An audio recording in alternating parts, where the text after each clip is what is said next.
guys, sada na makaon ako. For today's video guys, na mauli nami guys. Kaya man nami og palit og bugas. Pero unya pa makuha guys hapon. Akong banana na makuha to guys. Og ang akong kauban guys, busy kayo guys. Nagpurong kay dili magpapayong. Ipurongan na lang nako guys. Liun na. Ang laktod mi guys kay kuan. Daming sasakyan doon, nakakatakot. Dito na lang kami dumaan. Bili kami ng bigas guys, yung mais. Kasi gusto ko yung mais kainin. Ay ligon ba og busog. Mura lang guys. 550 lang ang kapsa.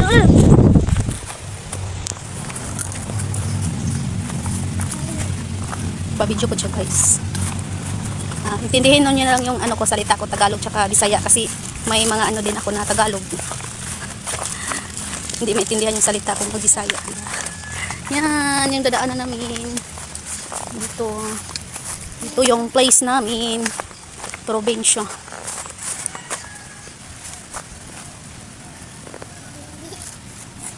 Tabay. Yan. Busy sa kakainan si Sharon guys. Minsanan lang kasi makakain. Kasi minsanan ko lang din siya binibilhan ng ganyan. Kasi nga junk foods. Bawal sa bata yung lagi kakain ng junk foods. Mawala yung gana nila sa pagkain. Tsaka masira din ang kidney. Dito na kami guys. Daming kahoy dito. Wala to guys.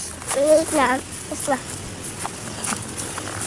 Dito kami dumaan guys kasi andito yung asawa ko. Dadaanan. Sabihan ko lang nakaano ko ng bigas. Tubig.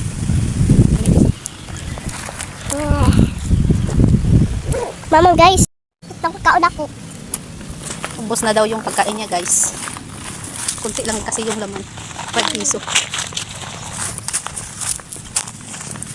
Magkaway-kaway pa. Nasa mood mag-vlog guys.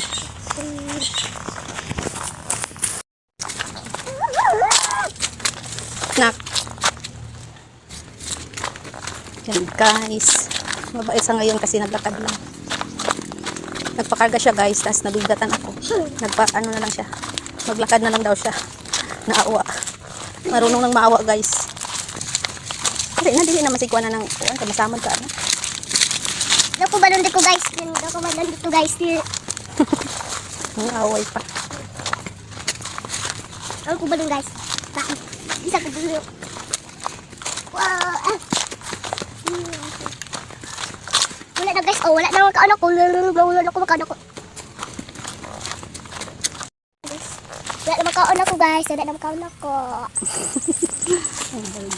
Yun lang po. Thank you for watching. Bye bye po guys.